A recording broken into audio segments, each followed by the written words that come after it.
Hello. Okay. Welcome, everyone. It is Feminine Fridays. I'm Laura Rubenstein here with the amazing and awesome Diane Huffman. Hi, Diane. Hi, Laura. Great to be here and great to be here with everyone bouncing into a weekend after the holidays. Yes, and then bouncing right into the new year. Yeah, so exciting. I know. It's like, it seems like it's really fast. Like this end of the year was like, wasn't it just Thanksgiving yesterday? And it's nice to take our time here on Fridays and take a breath, and just say, "Oh yeah, we can settle into our body for a moment to actually enjoy the experience of what's going on right now." And that's what we do with Feminine Friday. So welcome. And as you know, we pull a feminine power card. See, right from the deck. This cute little deck. You can find them at femininepowercards.com. And today I've got a really cool card that I don't pick that often, but it came up today. So here, drum roll, please.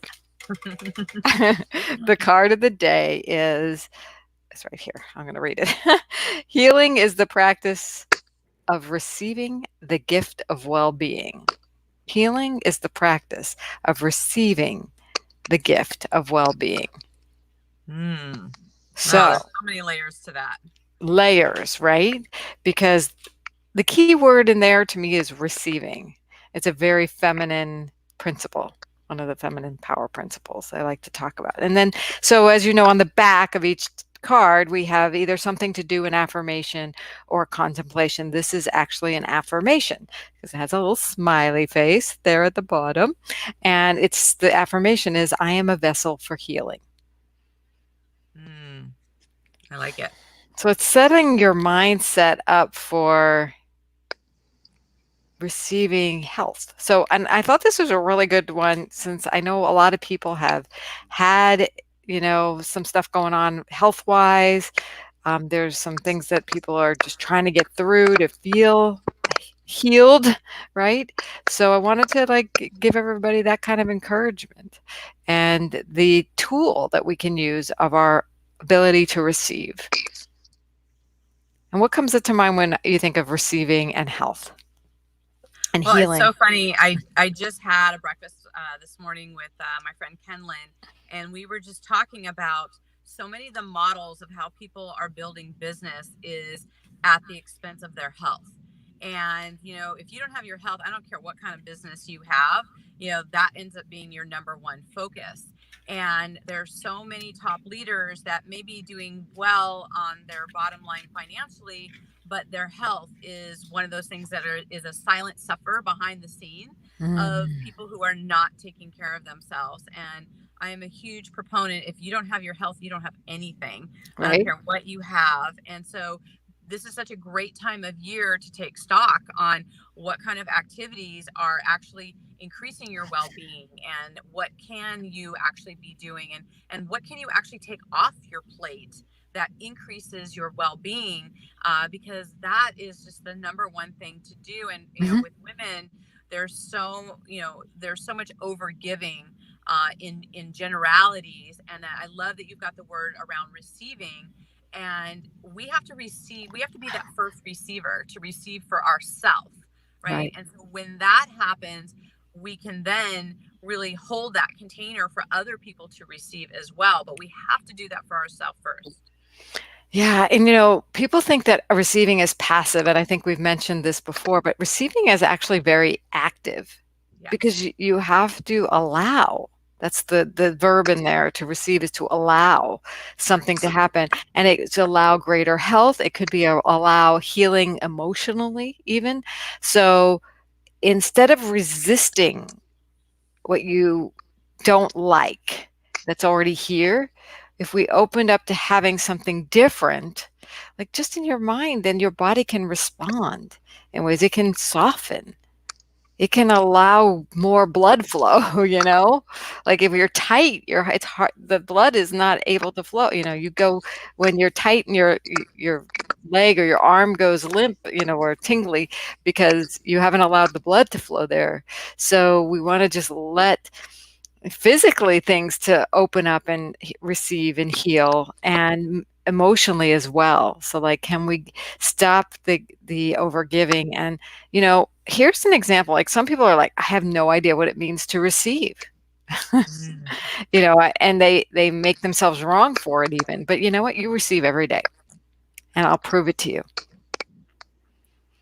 You just did it. Did you take a breath in? You just received a bunch of oxygen into your lungs. So I like to have people close their eyes and take a breath in and feel the process of bringing in that air and just letting it go. Just exhaling. Now, as you're breathing and practicing your breathing, and what I mean by that is consciously paying attention to your breath,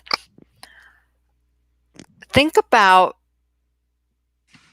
allowing the breath to breathe you, being breathed.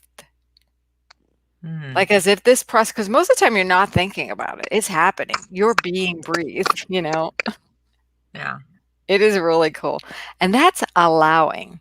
By allowing air in, and also when you're consciously breathing, you are actually in the active state of it, right? It's receiving is active. It's not passive. I like that distinction. So if you ever want to get into the flow of receiving, just pay attention to your breathing. And notice what the process is. What is it like to receive that air into your lungs? What is it like to inhale this wonderful, precious gift of air? It's like no big deal, right? But it's huge. It's like life-sustaining at the same time. You know what I love about that too with the breath is that you don't have to do anything to receive. Even though that's an active process that your body's moving and bringing it in, just you being you is what's calling in that for you to receive. It's giving up the trying to do something for someone else or even trying to do for yourself. It's like just settle in. Get comfortable in your body. Yeah. And just allow the gift of air in. Allow the gift of whatever someone wants to give you in. And it's so funny. People feel guilty when they get gifts. And I would like to change that paradigm because this is the season of gift giving. It's almost over. But I really believe that receiving a gift is a gift in itself that you give. So you can quote me on that. Receiving a gift is the gift you give. So even if you didn't get that other person, if you've graciously put a lot of energy into the gratitude of receiving that gift, wow. Did you make someone's day? Because you acknowledge them for their effort. You acknowledge them for their thoughtfulness. You acknowledge them for their love. And if you do that, you're giving that gift back. And you know what? That could be more meaningful than you handing over something that you bought mindlessly for them. Yeah, I love just the expressions on people's faces when they open something. And that's what I think one of the magic of Christmas morning, of being over, just at my mother's, and we all go over there, like my grandkids and my daughter, and everyone's there. And one of the things that I do is I take a picture of everyone opening up their gifts before I open mine, because I want to capture that moment before tissue paper is flying everywhere and things are happening, was just the excitement that everyone has and being together and who's present at the time. And, it's just really looking at the energy of everyone together is such a gift of being in that place and just receiving that. To me, that's that spirit of the holidays, whether it's Christmas or Hanukkah or just, just the spirit of being together. Like, who are you choosing to be in your life? That person's a gift as well. Right. Yeah. And that's so cool that you were able to capture that moment of anticipation of the receiving and of the giving. And I almost think it's more fun to give a gift when someone doesn't have a gift to give me, or to receive a gift when I don't have a gift to give them. Instead of putting into a space of guilt, I just relish the gift that was just given to me. It's like, and I make a really teeny tiny issue about maybe I didn't have a gift for them and just acknowledge that, I didn't have it. But I really don't want to ruin the moment for either one of us because I want to give that gift back of receiving fully, wholly, with my whole heart as best as I can. And if I make that um, my gift back to them, then it's done. It's equal. It's the energy is exchanged.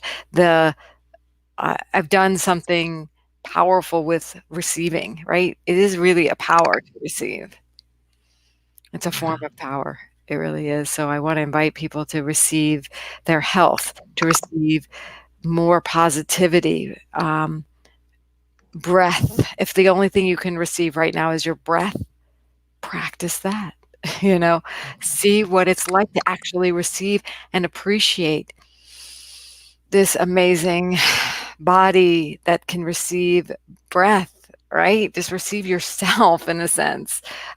There's so much for this season to dive into, to transform, and it's not just about being stressed about giving gifts and eating a lot, which Right, is right. not a bad thing. Definitely about being, for sure. And as we round down this 2019 and going into that 2020 vision, this is such a great time. I know a lot of people do goal setting, and that's great, but I think it's like a great way to just, what's your intention, right? And so, because a lot of times goals can be a very masculine energy, and I can't remember the stats as far as when people have resolutions and all these things about, I think they last like 72 hours or something ridiculous like that. But instead, what's your theme for the year? Like, what's your intention? Like, who do you want to be in 2020? And just hold that energy, right? That's a form of how people are going to receive you in 2020, is by that intention and that choice of who you want to be. So this would be a great time, these next last few precious days of the year, to really look at how you want to show up and how you want to be received by other people as we move into 2020. Yeah, I love the distinction of intention because it's a quality. It's something you can more have control over versus a goal, but intention. A lot of people this year are talking about habits, focusing on creating habits, but the intention is the energy, the quality. Who do you want to embody? What do you want to exude and live as? Be known for, that kind of thing. Not someone who achieved this result, but someone who became this kind of person, a more steadfast, more focused, more heart-centered, more loving, more giving, more generous, more productive, whatever it is for you. Instead of putting a pressure on yourself to achieve a certain number or goal. I love intentions are so powerful because the minute you give that to your brain, and if you don't quite have it yet, it's okay. Just do the receiving thing. Allow that gift to come to you. Like, I really want to intend something. What is it that I want this year? What do I want my year to be about? What kind of relationships do I want to have? What kind of lifestyle do I want to have? And it's not a goal. It's like, okay, well, if I want an increase in my lifestyle, who do I have to be? What quality do I have to embody? Do I have to be my word more often? Do I have to get more connected to certain people? Do I need to get better at something? So it's not just going for a goal. It's really about developing oneself. Yeah. And I love it. so give yourself the gift of evolution. Let us know what your intentions are. We are here Fridays for you to just settle you back into that feminine side that is so powerful and elusive at the same time. I mean, that gift of receiving, oh my gosh, it can change your life. It can change your life. So, again, the card of today is healing is the practice of receiving the gift of well-being. And this is the feminine power card. The affirmation you can take on for yourself, and this could be your intention. I am a vessel for healing. I am a vessel for healing. If your work involves transforming someone else's life, that's a great affirmation. Mm-hmm. I am a vessel for healing. So enjoy your weekend, your holiday. We have a holiday midweek this week coming up. This transition into a new decade. Receive the new decade. Yeah, so exciting. May it be a Awesome. healing one for us all. Definitely. Perfect. Well, definitely you guys put in the comments what is your intention for 2020 so we can hold that space for you and receive your intention that you're putting out there. So thank you guys so much for joining us and enjoy this weekend. Talk to you later, Laura. Okay, bye for now. Bye. Mwah. Happy New Year. Happy New Year.